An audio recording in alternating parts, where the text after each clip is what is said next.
Boa noite, meus amigos. Boa noite, minhas amigas. Perdão pelo barulho aqui. Como vocês estão?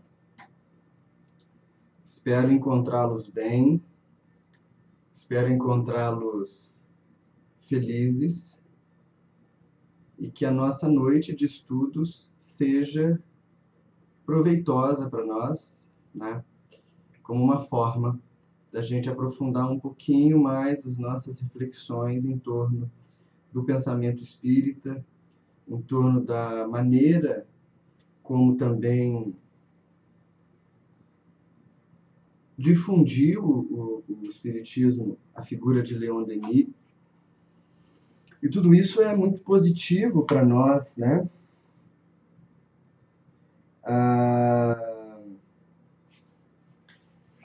Porque quando a gente se dedica a estudar a obra de um autor espiritual, ou mesmo de um autor encarnado, existem pelo menos 3 conquistas nesse processo. Eu vou fazer essa referência pensando só nas obras espíritas. De um lado, a gente tem um ganho, que é um ganho formal, de conhecer uma outra escrita, um estilo, né? A leitura torna a nossa fala mais bem organizada, torna o nosso pensamento mais sistematizado. Isso então é bom. A gente também tem um segundo ganho, que é o ganho de apreender alguns ensinamentos que podem ajudar na nossa luta contra o sofrimento, a ignorância, o mal. Então, ainda que a gente não faça toda uma transformação moral a partir da leitura de uma obra ou de um autor, a gente acaba fatalmente, aqui ou ali, descobrindo valores muito interessantes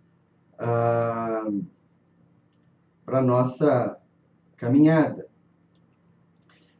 Agora, tem um terceiro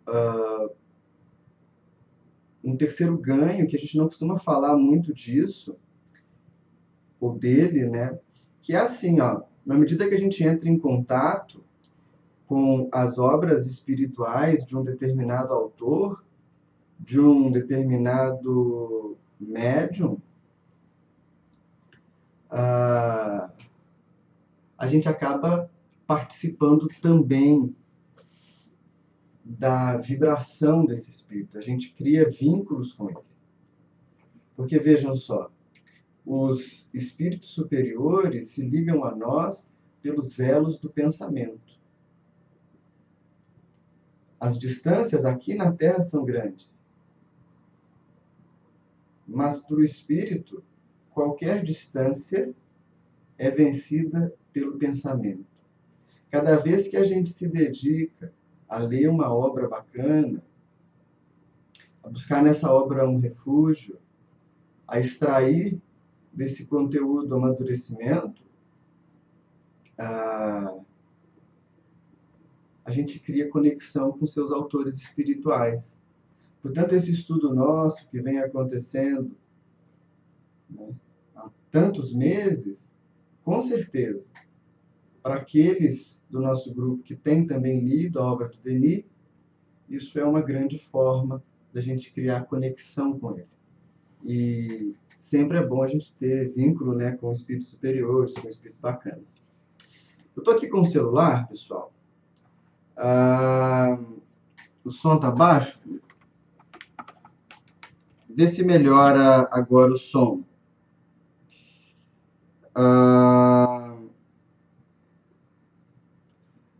O capítulo nosso de hoje é o capítulo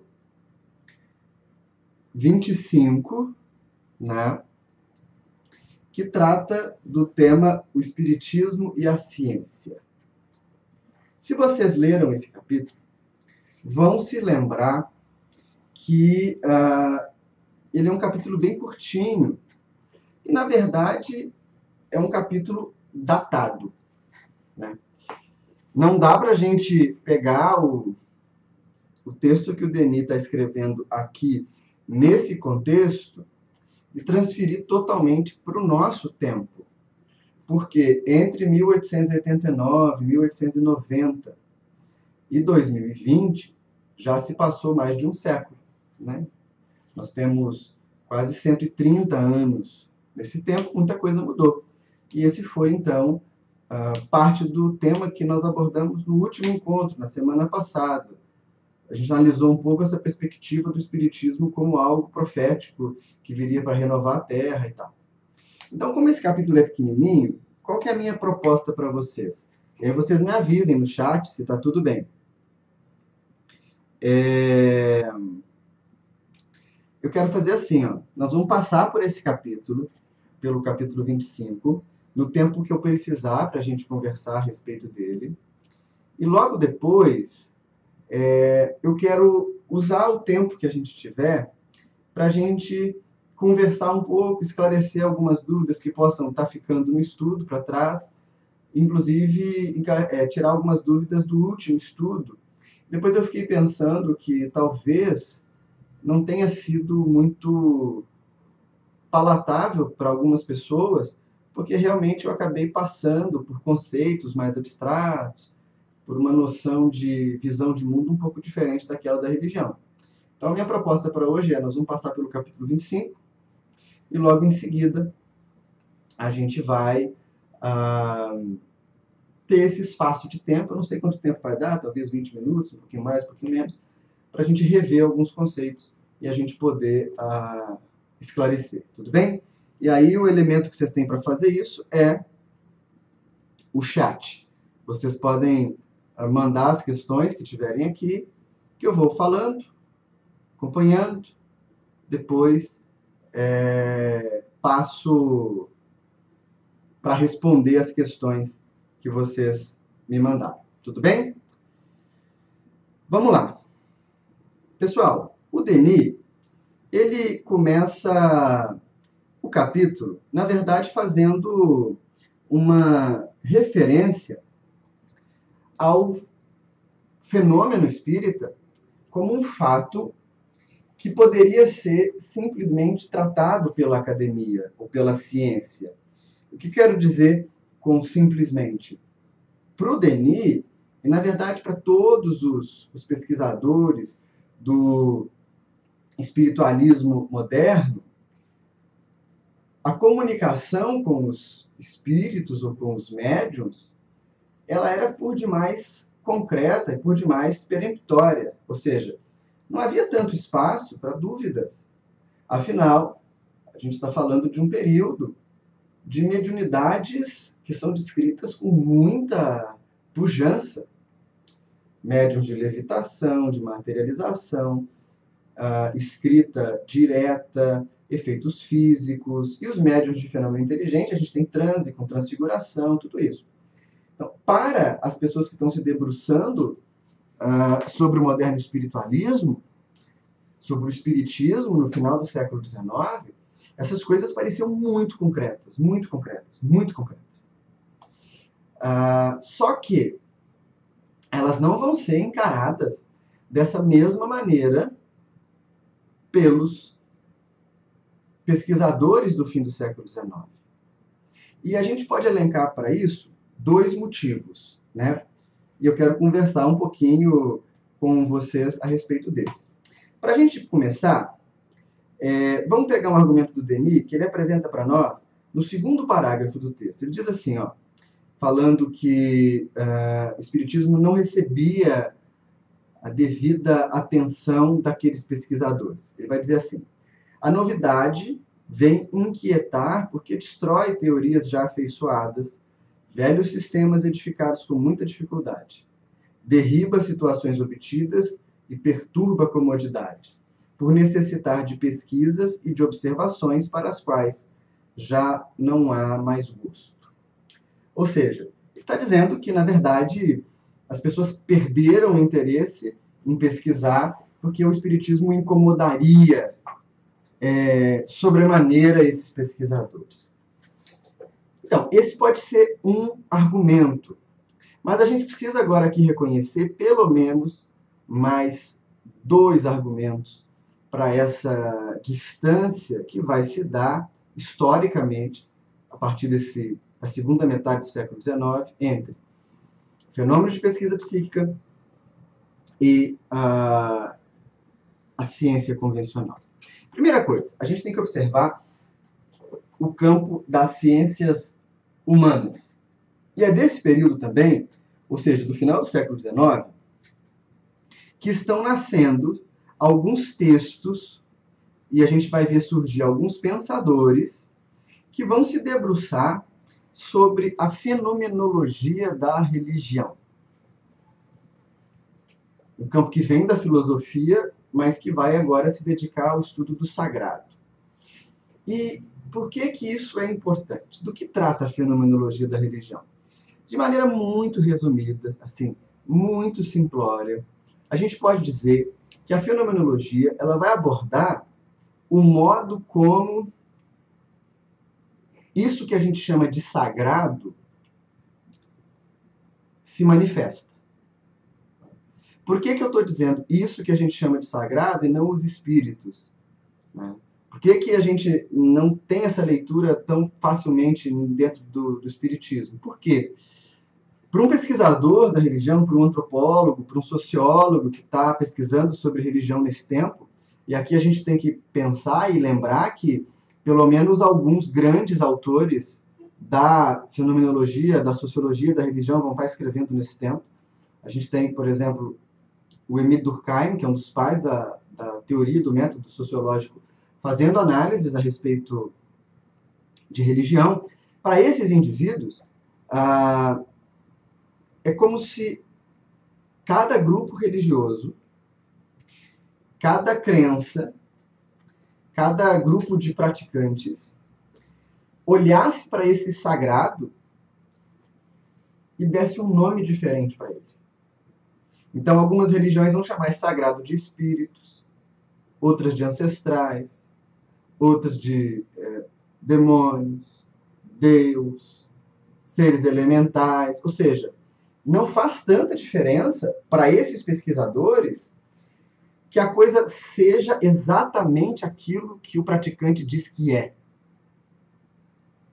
Ele está preocupado em estudar como que as pessoas vivem esse contato com o sagrado.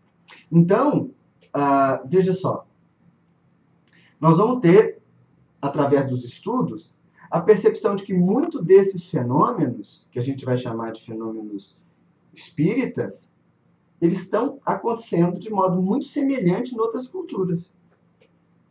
Mas essas outras culturas não vão dizer que são espíritos. Não vão dizer que são seres que já viveram e estão fora da matéria. Vão dar diversos nomes. E se o espiritismo acaba se apropriando dessas práticas de outras crenças e dizendo assim, olha, lá o que a pessoa acha que é um espírito da natureza, não é um espírito da natureza, é um espírito convencional. O que o fulano está chamando de um demônio, não é um demônio, é um espírito em perturbação. O espiritismo conseguiu fazer esse movimento de se apropriar teoricamente, portanto, a partir da teoria, dessas outras práticas. Por que é a partir da teoria? Porque ele não vai aceitar determinadas práticas dentro da sua rotina convencional. Mas a outra mão, ela não é verdadeira. Os pesquisadores não vão, em nenhum momento, resumir essa atividade do sagrado em torno do conceito espírita de espírito. Então a gente tem um aumento das pesquisas sobre o sagrado, sobre o sobrenatural, sobre esse mundo religioso. No entanto, esse mundo de pesquisas todas não vai tratar de espíritos, vai tratar do sagrado, vai tratar de uma noção, de uma força maior. E aí sim, vejam, a partir do final do XIX, início do XX, a ciência está muito mais preocupada em provar os seus teoremas e os seus paradigmas. Daí, quando a gente vê a fragmentação do conhecimento, é só a gente pensar que há 200 anos, a mesma pessoa que era um intelectual, ela escrevia, pintava, desenhava. A gente pode lembrar aqui do Leonardo da Vinci, é mais velho do que 200 anos, mas ele era um excelente pintor, escultor, matemático, músico, fazia mil coisas. A partir da modernidade, sobretudo da contemporaneidade, as ciências são muito fragmentadas. Então, aqueles que estão estudando o fenômeno sagrado vão até olhar um pouco para os espíritas, vão olhar para o moderno espiritualismo e vão estudar um pouco do que esse sagrado faz para se manifestar. Mas já não é uma ciência no final do século XIX, início do século XX, que tem como, dentro dos seus paradigmas, provar a existência do espírito ou negar a existência do espírito. A gente vê muito isso ainda em voga no nosso tempo. A gente vê companheiros dizendo, e quando que a ciência vai provar a existência do espírito? A ciência vai conseguir dar uma prova de que a gente tem alma? Muito pouco provável. Porque esse não é o objeto da nossa ciência hoje. O objeto da nossa ciência hoje é muito mais restrito, muito mais pontual. Isso foi se construindo ao longo do século XX inteiro. Então, pode-se fazer pesquisas, e tem se feito, a respeito, por exemplo, dos benefícios da prática religiosa, dos benefícios da crença espírita no paciente terminal. Pode-se fazer algumas pesquisas a respeito de mediunidade, e aí tentar se conseguir resultados que sejam positivos, no sentido da verificação de dados, mas ainda assim, como a mediunidade não é um processo, como é uma mistura química, você coloca os elementos sob as mesmas condições de temperatura, pressão, e você vai ter o resultado mesmo sempre. Como a mediunidade não é uma soma matemática, como ela não é um fenômeno que você pode replicar em laboratório com certeza de que ele vai acontecer, o espiritismo não tem como ser provado pela ciência. Né? Eu não estou dizendo isso de maneira pejorativa, negativa, não, nada disso. Não estou mesmo. E nem estou tentando dizer isso como uma forma de radicalismo. Na verdade, ele não precisa ser provado. Concordam comigo? Alguém tem dúvida de que fumar faz mal? Hoje em dia é difícil, porque inclusive os maços de cigarro vêm com as doenças estampadas nele. Apesar disso, as pessoas não fumam? Fumam porque escolhem. Então é muito mais complexo pensar do porquê que a gente não tem uma adesão maciça à crença espírita. É bem mais complexo. As pessoas podem escolher acreditar diferente. Então, o nosso trabalho enquanto praticantes espirituais, e mais especificamente enquanto espíritas, não é arrumar um argumento cabal que vai convencer o mundo inteirinho da nossa forma de crer. Não. O nosso papel é, a partir dessa ferramenta que a gente chama espiritismo, reorganizar a maneira como a gente vive. E aí, ao reorganizar a maneira que a gente vive, a gente consegue viver mais feliz e fazer as pessoas que estão perto da gente mais felizes. Né? Então, o primeiro ponto que eu quero abordar é esse. Ou seja, há o desenvolvimento de uma ciência humana e de um conjunto de ciências humanas que está estudando esse assunto do espiritismo como sagrado. Mas há um outro. É muito interessante, há um livro do Robert Darnton, um historiador. O livro se chama O Lado Obscuro da Revolução. Se eu não me engano, é esse o nome do livro. E o Darnton, ele escreve a respeito da passagem do século XVIII para o século XIX na França. Mais especificamente, daquele período logo antes da Revolução Francesa e até meados do século XIX. Lembrando que Kardec nasceu em 1804, portanto, bem pouquinho depois da Revolução. E o que o Darton vai fazer? Ele vai analisar o que se entendia como ciência, medicina e pensamento científico na época. Nós ainda temos, no fim do século XVIII, um pensamento enciclopédico, ou seja, os intelectuais, os pensadores, acabavam versando sobre várias áreas. Kardec fazia parte de vários grupos científicos, desde grupos que estudavam agricultura, distribuição de coisas, a grupos que estudavam magnetismo, saúde, direito, astronomia. Veja, era um homem enciclopédico. Na passagem do século, perdão, 18 para 19, o que estava muito em voga? O mesmerismo. E vejam, aqui eu não estou falando da imposição de mãos. Isso já é um aperfeiçoamento da técnica lá no século XIX. O que estava em voga eram as sessões de tratamento mesméricas que o Mesmer fazia. Grandes tinas cheias de água, eletrodos, ímãs.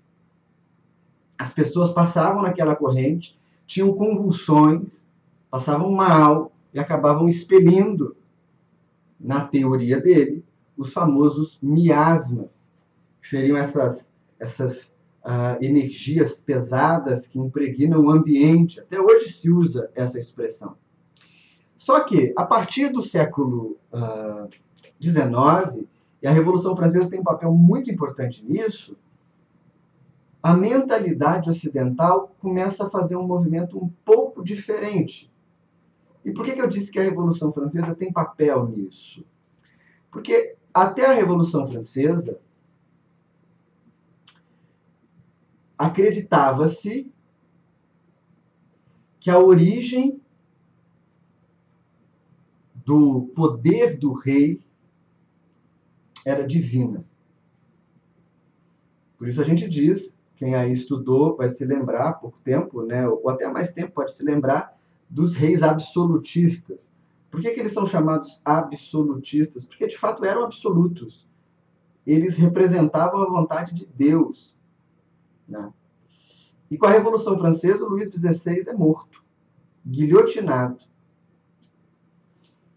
É a primeira vez que isso acontece assim.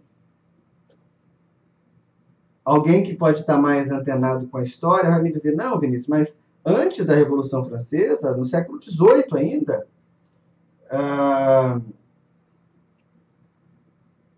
agora não estou certo, só se é no século XVIII, o Carlos I da Inglaterra também foi morto.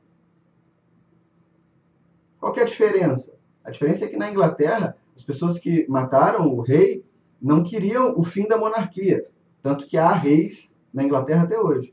Na França, a morte, o assassinato do rei, significa, de maneira simbólica, para aquele povo, diga-se de passagem, um povo que vai influenciar intelectualmente todo o Ocidente durante muito tempo, a morte de Deus.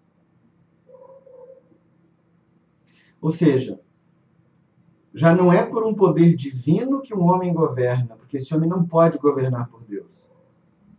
Então ele é retirado de cena, o monarca, e eleva-se uma outra figura como centro da sociedade, o centro da vida. E essa figura é o próprio homem, que vai acabar se manifestando, vamos dizer assim, através de conceitos como justiça social, Estado, Constituição, igualdade, tudo isso dizendo respeito a uma mudança de paradigma. Então, a partir do início do século XIX, tudo aquilo que tinha relação com um pensamento excessivamente religioso, nem sei se eu posso usar, se essa palavra é a mais apropriada, mas tudo que tinha a ver com uma forma de enxergar a realidade excessivamente religiosa vai sendo rejeitado pelos homens. E no seu lugar, vai se construindo um paradigma de ciência laica. Ou seja, onde esse espaço do maravilhoso perde espaço, perde lugar. Kardec está exatamente na fronteira. Exatamente na fronteira.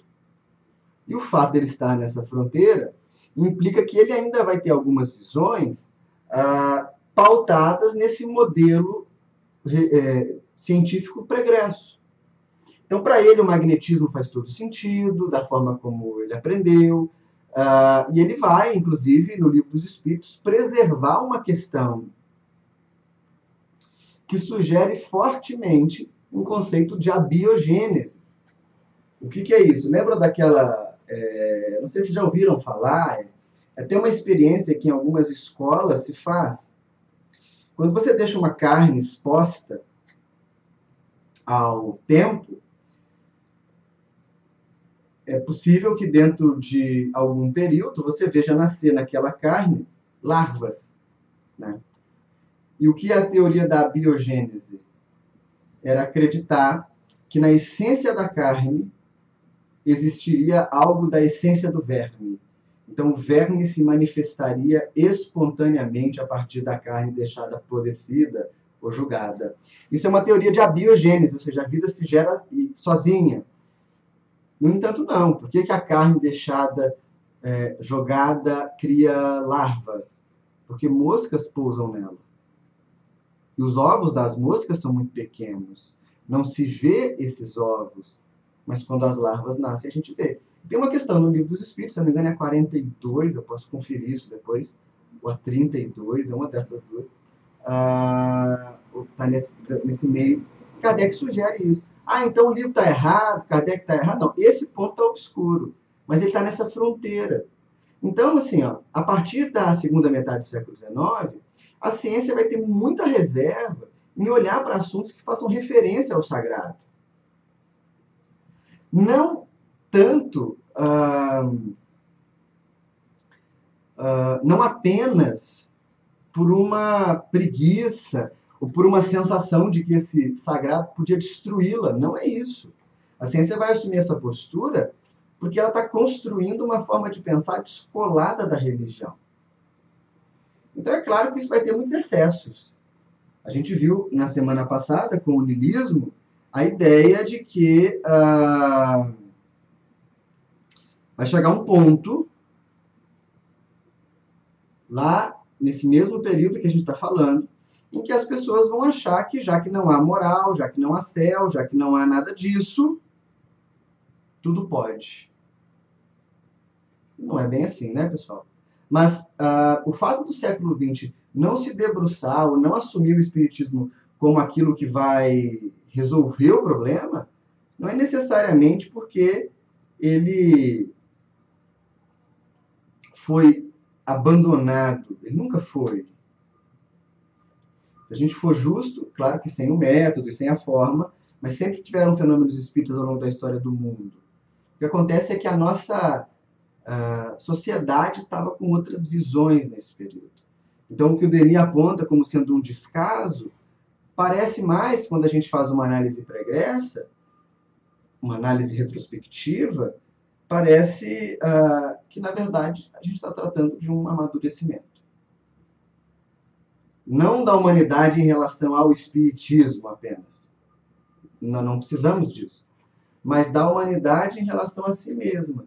Ela está experienciando sair desse controle excessivo da religião. Perdão. Ela está ensaiando pensar sem ter que estar preso, aferrado a esses conceitos.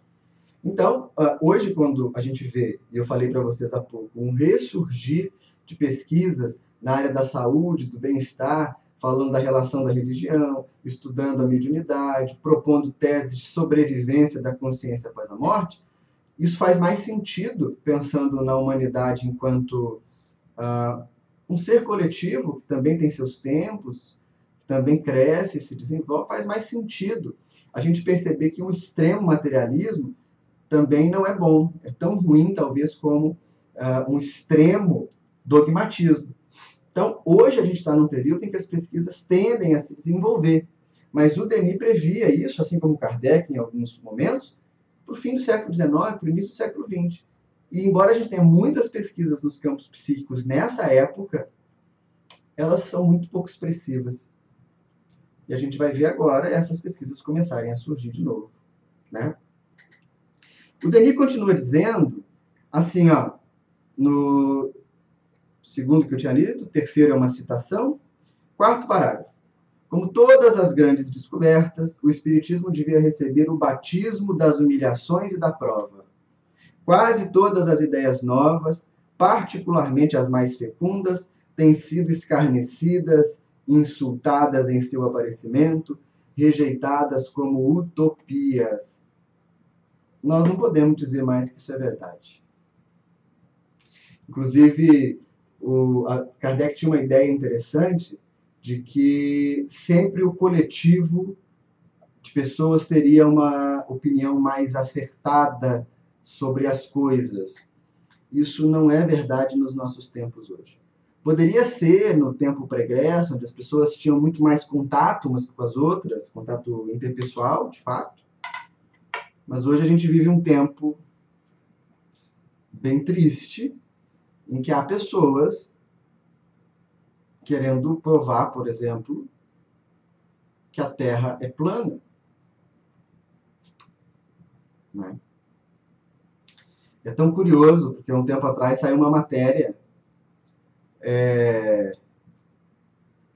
dizendo que seria organizado um cruzeiro até a borda do mundo pelos terraplanistas, para comprovar que a Terra era plana. Entretanto, para fazer essa viagem, eles usariam um GPS que é planejado para a Terra redonda. Ou seja, hoje em dia a gente percebe que, na verdade, existem comunidades, bolhas de aceitação para as ideias mais estúpidas. Né? Vejam só, nós estamos hoje acompanhando o ressurgimento de algumas doenças que haviam sido erradicadas do país porque pessoas, a partir de alguns vídeos na internet, alguns dias de estudo e leitura, decidem não vacinar os seus filhos. Como se vacina fosse algo criminoso. E, na verdade, quando a gente fala de vacina, a gente está falando de um pacto social. Se você tem um médico que você conhece, que é mais natural, que evita intervenções alopáticas, e você conversar com ele a respeito de vacina, provavelmente ele vai te dizer, olha, não faz sentido. A vacina, ela protege não só quem toma, mas ela protege o meio. Porque vírus podem se modificar, bactérias se modificam, bacilos se modificam, enfim. As pessoas podem, a partir desse movimento de estupidez, gerar novas doenças que vão causar problemas para todo o planeta, pelo menos na coletividade. Então, na verdade, isso aqui não se justifica mais no nosso tempo, que o Denis falou. De modo que, sim, algumas ideias boas podem sofrer represália, mas a gente tem muita confusão, a gente vive um período de confusão, de excesso de informação e, ao mesmo tempo, grande exaustão e falta de entendimento. Então, bem, o Espiritismo sofreu pressões, não talvez porque ele fosse a verdade, não porque ele tivesse esse papel renovador do mundo, mas ele sofreu pressões pelo tempo dele. Agora, tem uma coisa interessante que ele diz logo em seguida, que essa é boa da gente pensar, que ele diz assim, ó, todos os que têm querido libertar a humanidade, ele vai citar vários nomes, né? Ele vai falar do Galileu, do Giordano Bruno, do Cristo, todos esses sofreram dificuldades. Ele encerra esse trechinho dizendo assim, hoje não se prende, não se queima, nem mais se proscreve por crime de opinião. Porém, o sarcasmo e a ironia são ainda formas de opressão. Isso é totalmente verdade. Mas não tem a ver necessariamente com a ciência. Toda vez que alguém, ou algum grupo de pessoas, ou uma escola de pensamento, tenta de fato mudar a forma como a gente vê a realidade, isso num primeiro momento é sentido como muito ruim. Isso num primeiro momento é sentido como perigoso. Por quê? Porque a gente tende a ficar acostumado com o nosso modo de viver. Ainda que o nosso modo de viver seja não sustentável, perigoso e tal. Então, nesse sentido, sim, o Espiritismo incomodou muita gente e incomoda. Quando ele propõe uma vida mais simples para o sujeito, quando ele propõe clareza na distinção entre a vida mundana e a vida espiritual, quando ele ensina para nós que a nossa verdadeira morada não é aqui, é no além, que o nosso corpo é transitório e perecível, tudo isso incomoda pessoas, espíritos fora da matéria, portanto desencarnados, sistemas de pensamento em que tenta-se levar a gente para um outro lado. Então, nesse sentido, ele vai ser mesmo ridicularizado, ele vai acabar sofrendo pressões, né? Mas também não é nada, porque a gente tem que ficar tão sentido. Há pouco tempo, a gente via matérias de pessoas fundamente doídas com aquilo que elas chamavam de cristofobia, né? A gente viu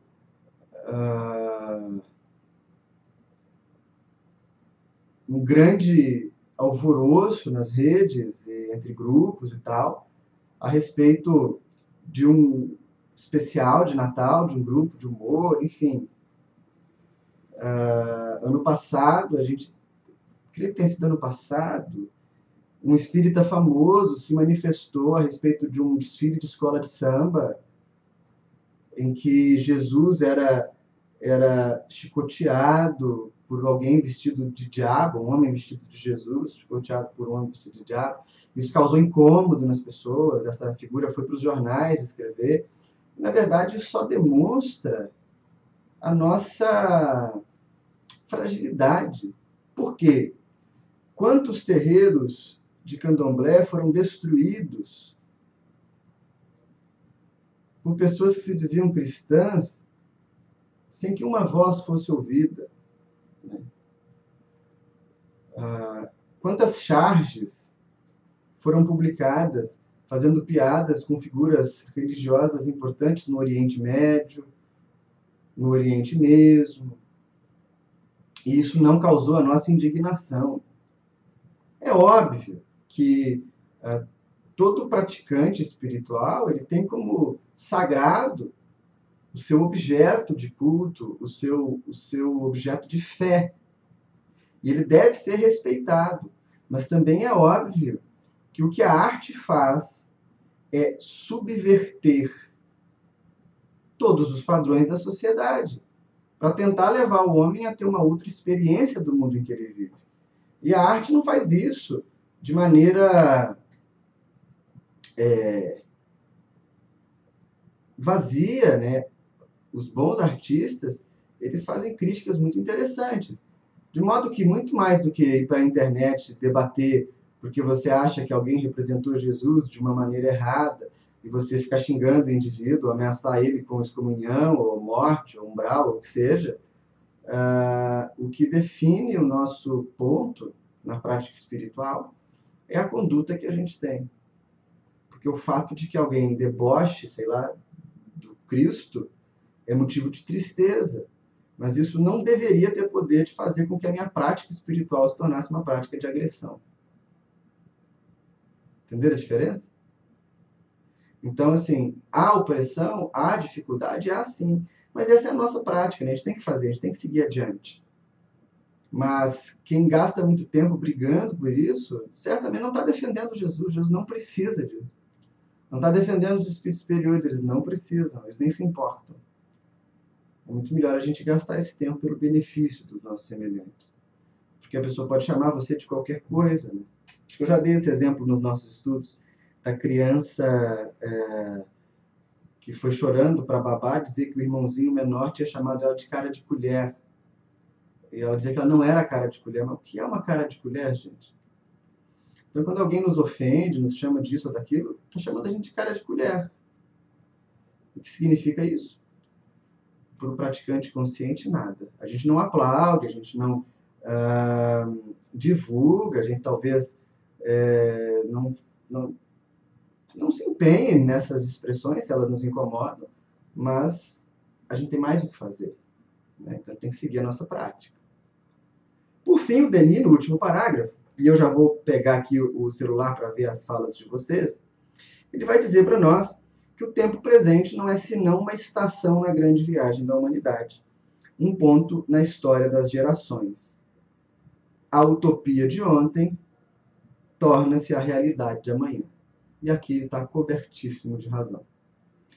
A história e as sociedades humanas têm os seus fluxos de funcionamento. E cada coisa acontece no tempo em que ela dá conta de sobreviver.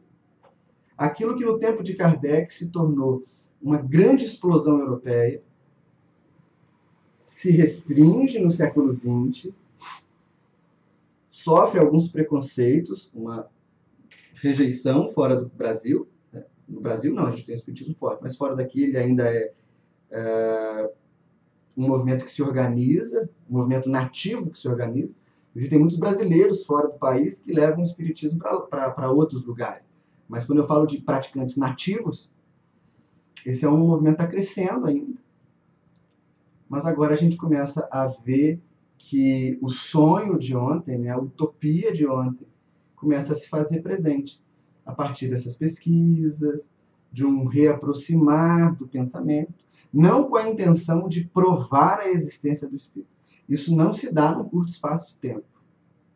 Isso pode se dar, sim, acredito eu que se dará em algum momento, mas dentro do nosso paradigma atual de ciência isso não é possível. Só que na medida que a gente consegue experimentar e provar que a prática espiritual melhora a qualidade de vida, quando a gente começa a conseguir provar que o médium em transe não é um esquizofrênico, não está tendo um surto, não tem sofrimento associado à prática espiritual, à medida que a gente começa a conseguir provar coisas que antes eram todas colocadas no mesmo pacote da loucura ou da histeria, é como se a gente estivesse montando o quebra-cabeça do espiritismo na ciência. E aí que a gente pode perceber essas provas que a gente busca, essas construções que a gente elabora. Deixa eu ir para as perguntas aqui. Lá em cima, alguém falou a respeito dos elementais. Tá, tem mais coisa acima ainda. Vamos lá. Leonardo fala para nós: se a Terra é uma cópia imperfeita do mundo espiritual, por que é tão difícil conceberem que a ciência avança pela inspiração do mundo espiritual de acordo com essas possibilidades? Porque você está partindo de uma premissa, Leonardo, de que a ciência aceita a existência do mundo espiritual. E hoje os melhores pesquisadores, aqueles que são mais engajados na pesquisa do além da vida, né? Eles vão considerar o mundo espiritual como uma possibilidade. Daí a gente fazer o salto para dizer que a ciência daqui evolui pela ciência de lá, para nós faz todo sentido. Mas para a ciência, para o paradigma oficial de ciência, ainda não. Seria um salto muito grande. Por isso que não se faz essa construção. A Kátia pergunta: e os elementais? O que dizem chamar gnomos, elfos, silfos? Não existem ou são espíritos? Tem alguma forma diferente? Alice respondeu alguma coisa. Os elementais são espíritos da natureza personificados em formas muito conhecidas. Aqueles chamados de fadas, duendes e gnomos e que habitam o imaginário das pessoas, mas são mais reais do que parecem. Olha, esse tema é incrível. Há muito pouca literatura de confiança nesse assunto. A gente tem algumas leituras a respeito do tema e tal, mas eu não gostaria de abordar isso aqui, Kátia. Porque eu acho que esse é um assunto ainda por demais sensível para eu registrar num vídeo agora. Sugiro que você me mande um e-mail. Ou, eu sei que você mora fora, caso me encontre pessoalmente em algum lugar, eu posso explicar para vocês sobre esses seres. De maneira muito sintética, o que alguns pensadores espiritualistas apontam é que esses seres que a gente chama de elementais e que estão na tradição, como os nomes todos que citaram, eles seriam a transição da animalidade para a humanidade, por um mecanismo ainda desconhecido para nós. Então, é preciso que a gente medite um pouco mais. Posso responder isso sem problema, só não gostaria de fazer aqui. O Edenilson pergunta: olá, tudo bem? Sou de Ponta Grossa, Paraná. Parabéns pelo estudo. Show de bola. Quero saber sobre os elementais. De novo, eles existem mesmo? Sim, existem. Esses seres existem. Alguns médiuns muito sérios, aí tem que ser sério mesmo, né? Há relatos do Chico falando sobre os elementais. Na obra do André Luiz, aparece em alguns momentos alguns benfeitores evocando esses elementais. Existem sim, né? Os orixás, eles não são seres elementais. Na cultura afro, eles representam força da natureza. Então, eles estariam mais próximos ainda dos elementais, mas não seriam elementais, né? Num culto do candomblé, você não vê um orixá falar, o orixá não fala. O orixá dança, ele representa um movimento da vida, né? Por isso, para um praticante do candomblé, ele não vai dizer assim, você recebe o orixá, porque isso dá uma ideia de que o orixá vem de fora. Para os praticantes, ele vai dizer, você deu santo, o santo vem de dentro, né? É como se fosse uma força da natureza. Está fora da nossa forma de compreensão espírita, né? E não dá simplesmente para dizer assim, são espíritos que assumem aquela forma. Eu acho que é um pouco mais complicado. A gente precisaria conhecer a respeito da filosofia e da teologia do candomblé. Eu não tenho esse conhecimento. Tem alguns amigos que pesquisam isso. Há um amigo muito querido que é padre, que dedicou boa parte do tempo de pesquisa que ele tem a estudar candomblé e culturas afro. Ele tem muito mais conhecimento. Mas não dá para a gente fazer essa associação direta tão simples. Os orixás são espíritos. Acho que não é bem por aí.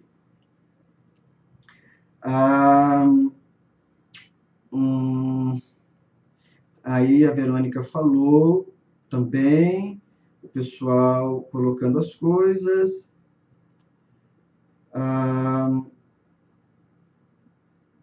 Então, aí parece que o assunto hoje está girando em torno dos elementais mesmo, né?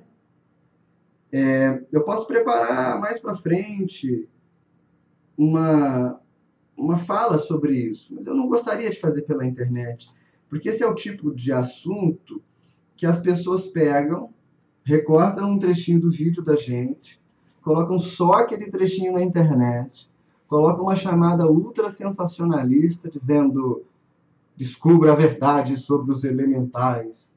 E isso depois é um problema terrível, né? Há pouco bom senso. O que a gente pode dizer de maneira geral? São seres que fazem parte do processo evolutivo entre o animal e o homem. Só. Mais do que isso, eu não me arriscaria a dizer. Tem uma história de conto popular. O que eu digo popular, né? Não é tão popular assim, talvez vocês não tenham ouvido essa história. Mas eu ouvi de algumas pessoas que conviveram com Chico ainda em Pedro Leopoldo. E por que eu conto com muita reserva? Porque depois que o Chico morreu, todo mundo tem história para contar dele, né? Mas essa eu ouvi de pessoas, foi ouvida a partir de fontes muito seguras, de que o Chico teria psicografado, junto com a obra Libertação, um capítulo específico que trataria destes seres. Quando passou para que os primeiros críticos avaliassem a obra, eles não concordaram com aquilo, acharam meio ruim e tal, e propuseram que o texto fosse reapresentado para o André Luiz, para que ele corrigisse. Quando isso seria feito, Emmanuel teria dito para Chico, vamos descartar esse capítulo.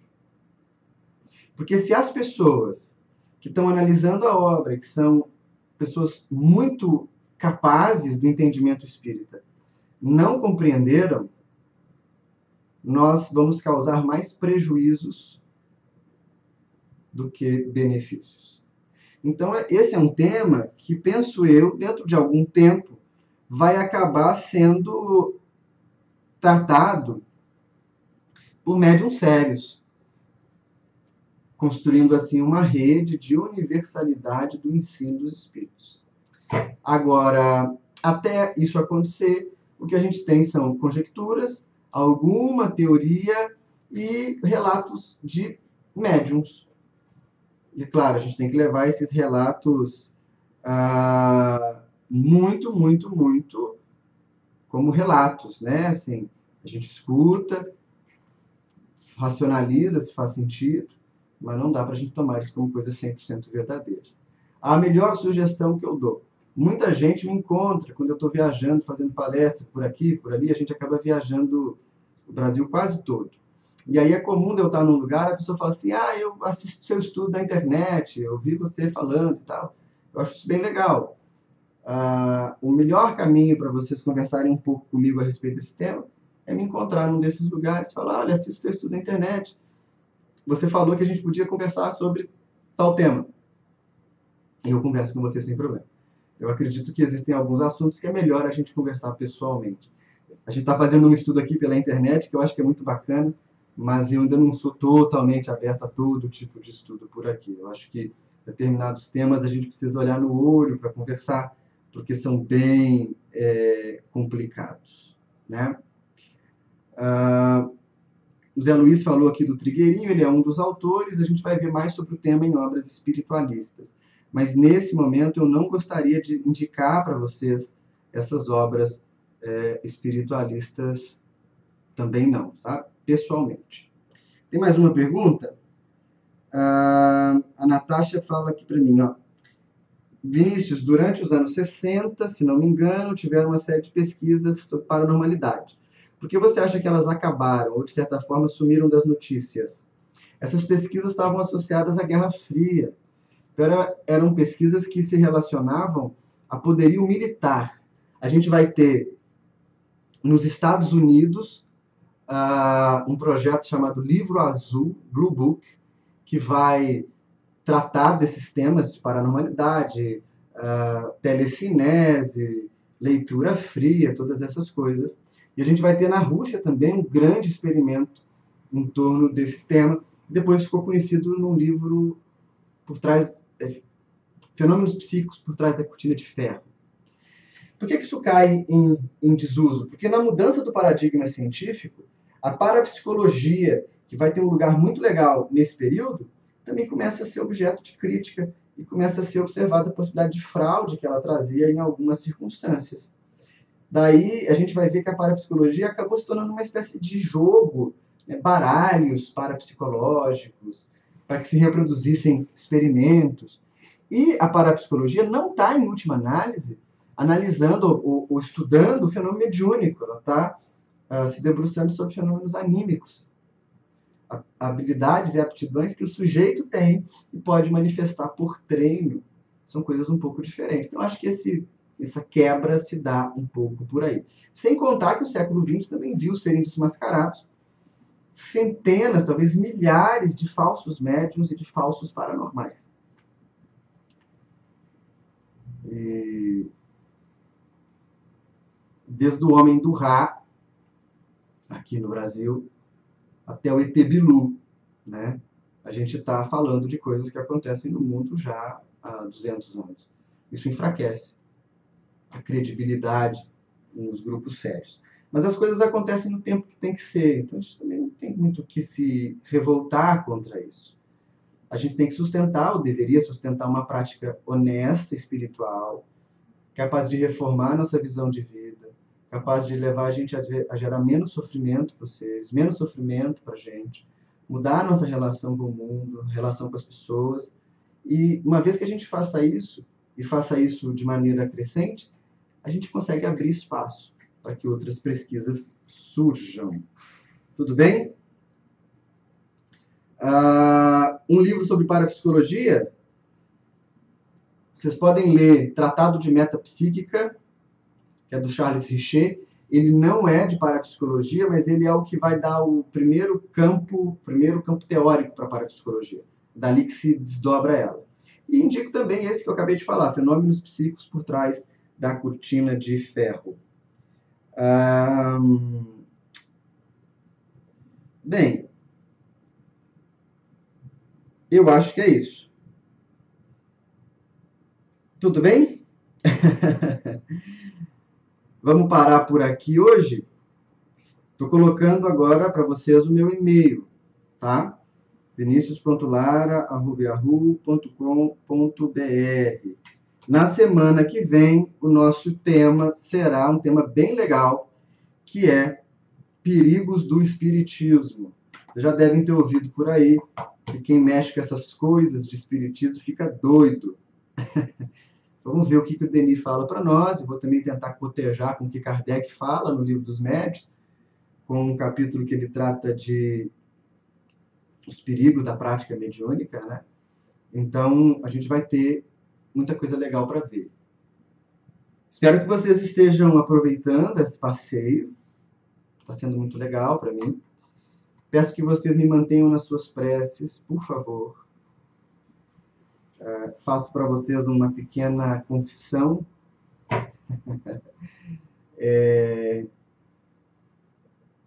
Esse meu corpo dorme muito pouco, sabe?